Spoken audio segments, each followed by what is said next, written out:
Sir ప్రశ్నకు ఓ లెక్క Joseph paid Bandaru. ఇండియాలో మన డబ్బా ఎవడు కొట్ట బావా, మన డబ్బా మనమే కొట్టుకో. ఏం కొత్త లెక్క? కోట్ల రూపాయలు రావణ్ అకౌంట్ లోకి ఎట్లా వచ్చాయి? వందలు వేలు కాదు, కోట్లుంటాయి. రోజుకు 200 సంపాదించడానికి నానా కష్టాలు పడుతున్నా.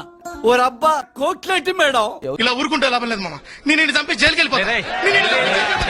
ఇచ్చారు కోట్ల రూపాయలు ఇచ్చేంత వ్యవహారాలు ఏమున్నాయి? మనం మొదటి నుంచి బెంగళూరు అని చెప్తూనే ఉన్నాం సార్.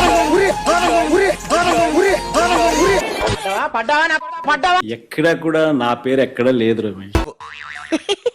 బెంగళూరులో పోలీసులు వెళ్లారు, ఆంధ్రప్రదేశ్ కృష్ణా జిల్లా పోలీసులు బెంగళూరుకు వెళ్లారు. బెంగళూరులో కూడా విచారణ జరిపారు.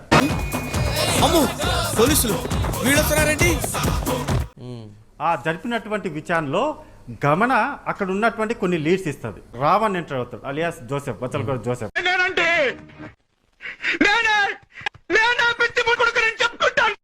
ప్రశ్నారావణ్ ఇద్దరి అకౌంట్లలో భారీ ఎత్తున నగదు జమ అయినట్లుగా పోలీసులు అయితే గుర్తించినట్లుగా తెలుస్తోంది. If you have any money give me please, I do not have money. అడుకోవడం తప్ప వేరే లేదు. I hate beggars. అంటే పూర్తిగా ఇదంతా కూడా పెయిడ్ ఆర్టిస్టులుగా లేకపోతే పెయిడ్ ప్రశ్నలుగానే కనిపిస్తున్నాయి. ఇదో బతుక చెప్పండి. ప్రశ్నించే ప్రశ్న చాలా ప్రశ్నలు అయితే అడిగింది, కానీ వాళ్ళు అడిగినటువంటి ఆ ప్రశ్న అనేటటువంటి పేరుతో అడిగిన మొత్తం ప్రశ్నలన్నీ కూడా పచ్చ నోట్ల కోసమే.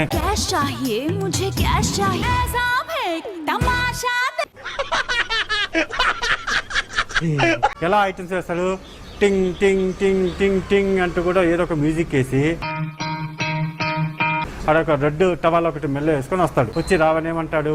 మేము అడగబోతున్నాం, మేము చెప్పబోతున్నాం, మేము చెయ్యబోతున్నాం అంటే మాట్లాడినటువంటి ఆ మాటల వెనుక కొంతమంది ఫండింగ్ చేశారు. పవన్ కళ్యాణ్ ప్రశ్నించినందుకు సమాధానం చెప్పలేక అతని అభిమానులు కావచ్చు, పిచ్చి ఫ్యాన్స్ గా నమ్ముతున్న సిద్ధాంతానికి అనుగుణంగా లేడు కాబట్టి పవన్ కళ్యాణ్ పైన ఇంత ట్రోల్ చేస్తున్నారు.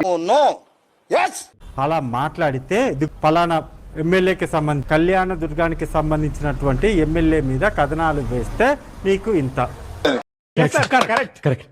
మా సార్ ఇంత ఇంటెలిజెంట్. సార్ ప్లీజ్ సార్ భయపెట్టదు sir, please sir, please sir భయపెట్టదు సార్, ప్లీజ్ మీకు దండం పెడతా, మీ కాలు మొక్తా. లేకపోతే ఇంకొక ఎమ్మెల్యేకి సంబంధించి లేకపోతే ఇంకొక మంత్రికి సంబంధించి కథనాలు వేస్తే ఇంత అంటూ కూడా సుమారు ₹1 కోటి పైగానే రావణ్కి డబ్బులు వచ్చి అకౌంట్లలో పడ్డాయి. చేది నమ్మ బతుకు బురదలో పంది బతుకుతుంది, నువ్వు బతుకుతున్నావు ఎందుకురా? ఎదవన్నారు ఎదవ. కేవలం అకౌంట్లో పడినవి మాత్రమే కాకుండా ఇంకా క్యాష్ రూపంలో వచ్చినటువంటి అమౌంట్ ఎంత?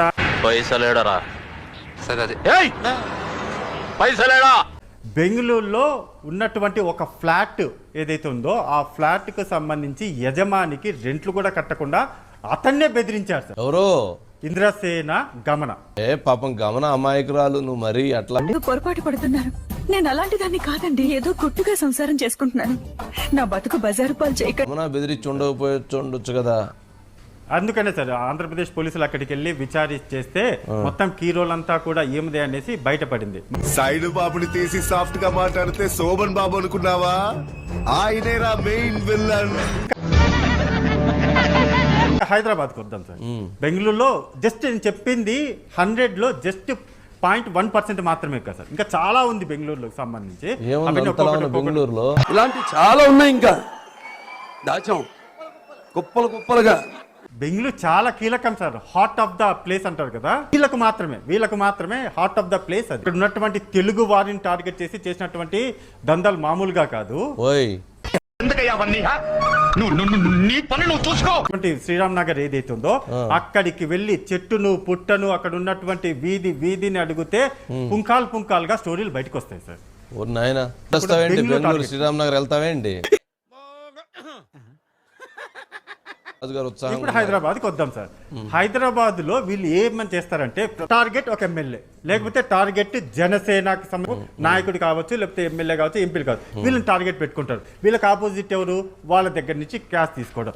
పెద్ద ప్లానింగే. తీసుకొని ఇంకా రావణ్ ఎంటర్ అయిపోతాడు. స్క్రిప్ట్ గమన రాస్తుంది. అంత రాసిన తర్వాత ఇంకా ఆ నాయకుడు కానీ ఆ ఎమ్మెల్యే కానీ ఇంకా అంతకన్నా నీచుడు ఇంకొకరు లేరు, అంత దుర్మార్గుడు మీ నియోజకవర్గంలో లేరు అనేటటువంటి ప్రజెంటేషన్. అంటే ఓ ప్లానింగ్, ఓ పద్ధతి, ఓ విజన్ ఎలా ఉన్నారో చూడు.